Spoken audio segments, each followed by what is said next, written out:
Kung ako ikaw, hindi ko siya kakausapin. If I were you, I wouldn't speak to him for male.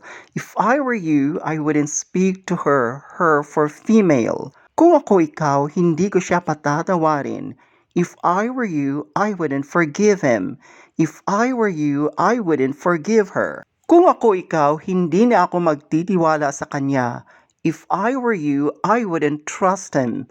If I were you, I wouldn't trust her. Kung ako ikaw, hindi ko na siya hihintayin pa.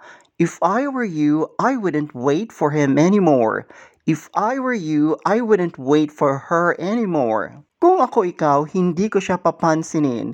If I were you, I would ignore him. If I were you, I would ignore her. That's all we have time for. Thank you for watching. Please don't forget to subscribe, like, comment, and share. See you next time.